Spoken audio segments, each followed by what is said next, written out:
નમસ્કાર વિદ્યાર્થી મિત્રો, સ્વાગત છે યુટ્યુબ ચેનલ મિશન ગવર્મેન્ટ એક્ઝામની અંદર। આજના વિડીયોની અંદર આપણે વાત કરીશું નિબંધ ઈ ગવર્નન્સ, વહીવટી પ્રક્રિયામાં ઝડપ અને પારદર્શિતા। શરૂ કરીએ આજનો વિડીયો। બદલાયો છે સમય અને બદલાય છે રીત, ડિજિટલ વહીવટથી જીતાય છે પ્રજાની પ્રીત। આધુનિક યુગ એ વિજ્ઞાન, ટેકનોલોજી અને માહિતી સંચારનો યુગ છે। 21મી સદીમાં ડિજિટલ ક્રાંતિએ માનવ જીવનના દરેક નાના મોટા પાસાને સ્પર્શ કર્યો છે। આ બદલાતા સમયમાં સરકારી વહીવટ પણ પરિવર્તનથી અલિપ્ત રહી શક્યું નથી। પરંપરાગત વહીવટી શૈલી, જે લાલ ફીતાશાહી, કાગળોના વિશાળ ઢગલા, લાંબી પ્રતીક્ષા અને જટિલ પ્રક્રિયાઓ માટે જાણીતી હતી, તેને બદલીને એક નવી, અત્યંત આધુનિક અને કાર્યક્ષમ વ્યવસ્થા લાવવામાં આવી છે, જેને આપણે ઈ ગવર્નન્સ અથવા તો ઇલેક્ટ્રોનિક ગવર્નન્સ તરીકે ઓળખીએ છીએ। સરકારી સેવાઓ, યોજનાઓ અને માહિતી ટેકનોલોજીના માધ્યમથી સામાન્ય નાગરિકો સુધી ડિજિટલ સ્વરૂપે પહોંચાડવાની આ એક ક્રાંતિકારી પ્રક્રિયા છે। ઈ ગવર્નન્સ એ માત્ર સરકારી કચેરીઓમાં કમ્પ્યુટર મૂકી દેવા પૂરતું મર્યાદિત નથી, પરંતુ તે શાસન પદ્ધતિના મૂળભૂત માળખામાં સકારાત્મક અને ગુણાત્મક સુધારો લાવવાનો એક સબળ પ્રયાસ છે, જે દેશના નાગરિકોના સશક્તિકરણ માટે અત્યંત જરૂરી છે। ઈ ગવર્નન્સનો સૌથી મોટો અને મુખ્ય ઉદ્દેશ વહીવટી પ્રક્રિયામાં અદ્ભુત ઝડપ લાવવાનો છે। જૂના સમયમાં સામાન્ય નાગરિકોને એક નાનકડું પ્રમાણપત્ર મેળવવા માટે પણ સરકારી કચેરીઓના અસંખ્ય ધક્કા ખાવા પડતા હતા। એક ટેબલ પરથી બીજા ટેબલ પર ફાઇલો ખસતા દિવસો, અઠવાડિયાઓ કે મહિનાઓ નીકળી જતા હતા, જેના કારણે લોકોનો કિંમતી સમય અને શક્તિ વેડફાતા હતા। ઈ ગવર્નન્સે આ સમગ્ર નકારાત્મક ચિત્રને સંપૂર્ણપણે બદલી નાખ્યું છે। આજે સિંગલ વિન્ડો સિસ્ટમ અને ઓનલાઈન પોર્ટલના કારણે વહીવટી કામગીરી ખૂબ જ ઝડપી બની છે। નાગરિકો પોતાના ઘરે બેઠા અથવા નજીકના ડિજિટલ સેવા કેન્દ્ર પર જઈને માત્ર થોડી જ મિનિટોમાં વિવિધ સેવાઓ અને ઓનલાઈન અરજી કરી શકે છે। સરકારી અધિકારીઓ પણ આધુનિક સોફ્ટવેરની મદદથી ફાઇલોની ચકાસણી, મંજૂરી અને નિકાલ ખૂબ જ ઝડપથી અને સમયસર કરી શકે છે। ટેકનોલોજીના કારણે ભૌગોલિક અંતરના અવરોધો સાવ નાબૂદ થઈ ગયા છે અને વહીવટી કામગીરીની એકંદર ગતિ અનેક ગણી વધી ગઈ છે। નથી કાગળની લપ કે નથી ધક્કા ખાવાની માથાકૂટ, ઓનલાઈન સેવાથી વહીવટ બન્યો છે હવે અદ્ભુત। ઝડપની સાથે સાથે ઈ ગવર્નન્સનો સૌથી મોટો અને મહત્વનો ફાયદો સરકારી વહીવટમાં અભૂતપૂર્વ પારદર્શિતા લાવવાનો છે।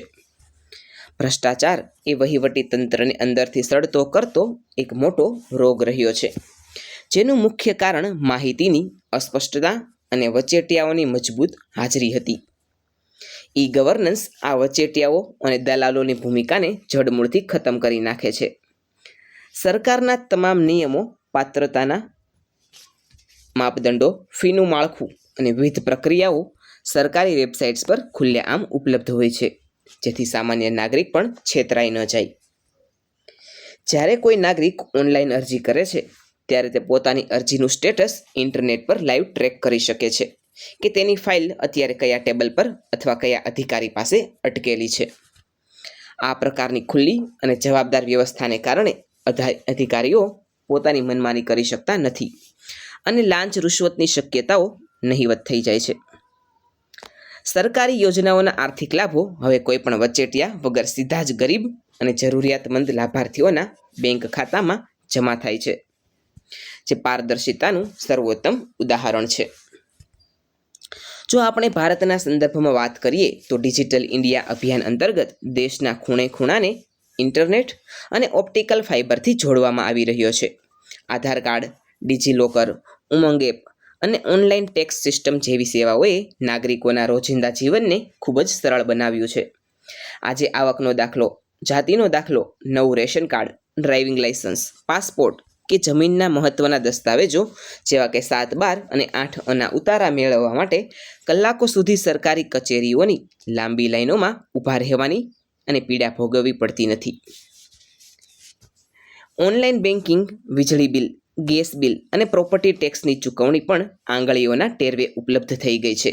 વળી સરકારી ભરતીઓની તમામ પ્રક્રિયાઓ, પરીક્ષાઓ અને તેના પરિણામો પણ ડિજિટલ માધ્યમથી જાહેર થતા હોવાથી દેશના શિક્ષિત યુવાનોમાં સિસ્ટમ અને ન્યાય પ્રત્યેનો વિશ્વાસ અને ઉત્સાહ સતત વધી રહ્યો છે. ટેકનોલોજીનો સાથ મળ્યો, શાસન બન્યું સુગમ, ભ્રષ્ટાચારના કાળા વાદળો હવે થયા છે ઓગમ.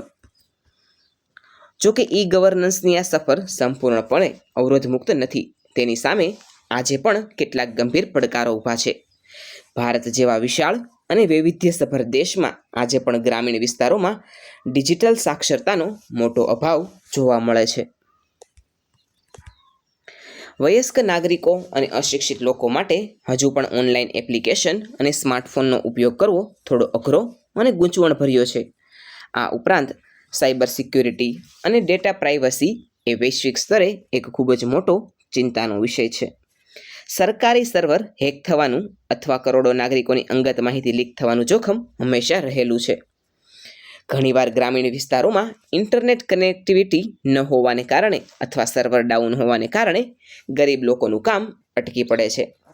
આ તમામ પડકારોને પહોંચી વળવા માટે સરકારે સાયબર સુરક્ષા માળખાને અત્યંત મજબૂત બનાવવું પડશે અને ગ્રામીણ સ્તરે લોકોને ડિજિટલ માધ્યમો વાપરવાની યોગ્ય તાલીમ આપવી અનિવાર્ય છે.